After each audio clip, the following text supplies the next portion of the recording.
इस दुनिया में लोग सबसे ज़्यादा प्यार अपनी पत्नी से करते हैं और स्त्री अपने पति से बहुत ज़्यादा प्यार करती है क्योंकि दोनों का जीवन प्रकृति में से जुड़ा रहता है। यह दोनों एक दूसरे के बिना एक दिन तो क्या एक घंटे भी नहीं रह सकते हैं। ऐसे में पति पत्नी के प्यार की कहानियाँ हम सभी को सुननी ही चाहिए क्योंकि कभी ना कभी तो हम लोग पति पत्नी तो बनेंगे। ऐसे में हस्बैंड वाइफ लव स्टोरी हम सभी के जीवन में एक सकारात्मक सोच के साथ अच्छी पहल करने की जिम्मेदारी को आगे बढ़ाएगी। शुरू करते हैं आज की कहानी। अखिल नाम के व्यक्ति की शादी अरेंज मैरिज से शालिनी से हुआ था। दोनों की शादी अरेंज मैरिज से होने के कारण वे दोनों एक दूसरे को पहले से नहीं जानते थे। शादी के बाद दोनों एक दूसरे को जानने का सिलसिला शुरू हुआ। कुछ ही दिनों में दोनों एक दूसरे को अच्छी तरह से जानने पहचानने लगे थे। जब दोनों में अच्छी तरह से पहचान हुई तो दोनों एक दूसरे को समझने भी लगे। तो अखिल को लग रहा था कि उसे एक बेहतर पत्नी मिली है क्योंकि उसे पूरी तरह से समझने के बाद उसे समझ में आ गया था कि लव मैरिज करना कोई ज़रूरी नहीं है। अरेंज मैरिज से भी अच्छी पत्नी मिल सकती है। दोनों की नई नई शादी हुई थी, इसी कारण से दोनों एक दूसरे को अच्छी तरह से समय देते थे। उसके बाद दोनों एक दूसरे के काम में हाथ भी बटाया करते थे। पति पत्नी दोनों में खूब ज़्यादा प्यार होने लगा था आपस में। अब उसकी पत्नी भी अखिल को समझ गई थी और उसे किसी भी प्रकार की कोई भी काम हो या किसी भी प्रकार का कोई भी सामान की आवश्यकता पड़ने से पहले ही उसकी पत्नी उसके सामने हाजिर कर देती थी। एक दिन अखिल अपने दोस्त सूरज को अपने घर दावत पर बुलाता है।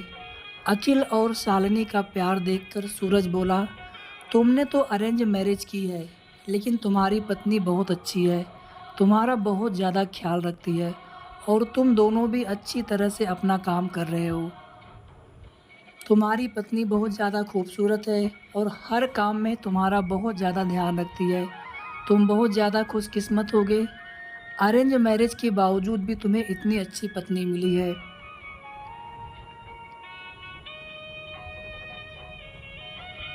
एक दिन अखिल अपनी पत्नी से कहता है कि तुम जाकर तैयार हो जाओ, हम लोग कहीं घूमने जाने वाले हैं। हम लोगों की शादी को इतने दिन हो गया है और बहुत सारे काम होने के कारण हमें टाइम भी नहीं मिला घूमने के लिए। चलो आज हम लोग घूमने के लिए कहीं चलते हैं। इतना सुनकर उसकी पत्नी शालिनी कहती है कि आपने बिल्कुल सही कहा जी, बहुत दिनों से हम लोग कहीं घूमने नहीं गए। अच्छा हुआ आज आपने बोल दिया, हम लोगों का मन नहीं लग रहा था। चलो कहीं घूम कर आते हैं। दोनों एक कार में बैठकर घूमने के लिए निकल पड़ते हैं। रास्ते में जब हाईवे पर गाड़ी होती है तो उसकी एक बड़ी गाड़ी से टक्कर होने के कारण दोनों दुर्घटनाग्रस्त हो जाते हैं। अखिल को जब होश आता है तो वह अपने आप को हॉस्पिटल में पाता है और जैसे ही वह होश में आता है वह अपनी पत्नी को ढूंढने लगता है। तभी अपनी पत्नी को ढूंढते ढूंढते दूसरे कमरे में चला जाता है, जहां वह देखता है कि उसके सर अथवा पैर में तो दोपहर में बहुत ज़्यादा चोट आई थी। अखिल घबराकर डॉक्टर से पूछता है कि मेरी पत्नी की तबीयत तो ठीक है डॉक्टर साहब, क्या वह सही तो हो जाएगी ना पूरी तरह से?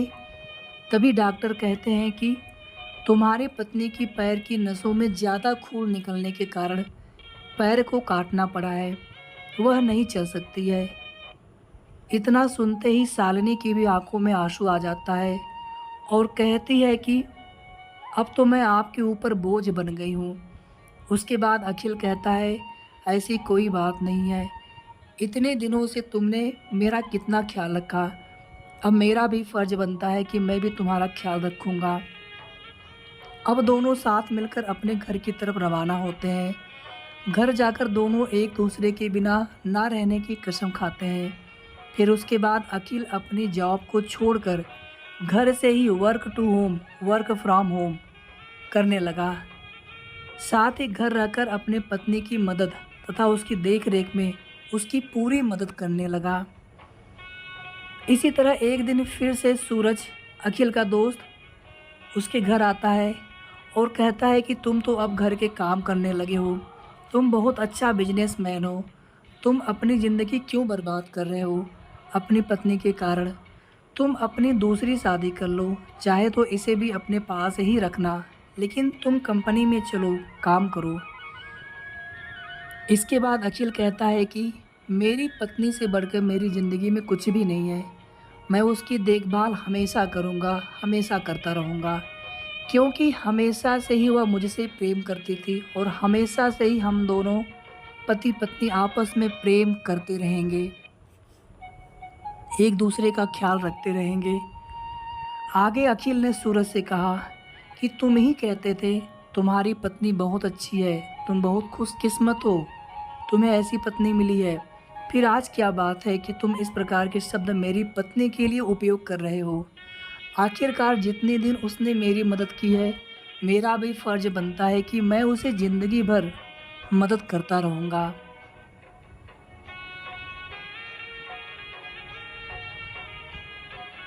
इतना सुनते ही शालिनी भगवान से प्रार्थना करती है कि मुझे ऐसा पति दिया, इसका शुक्रिया कैसे अदा करूं, और वह सदा के लिए एक दूसरे से प्रेम करते रहें और अपनी ज़िंदगी को आगे बढ़ाते रहें।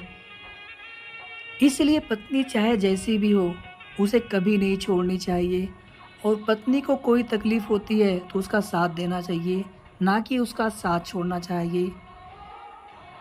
कहानी कैसी लगी कमेंट करके आप सभी ज़रूर बताएं। कहानी अच्छी लगी हो तो प्लीज़ वीडियो को लाइक कर दीजिएगा, शेयर कर दीजिएगा, और अगर आपने अभी तक चैनल को सब्सक्राइब ना किया हो तो इसी प्रकार की अच्छी कहानी सुनने के लिए चैनल को सब्सक्राइब भी ज़रूर कर लें।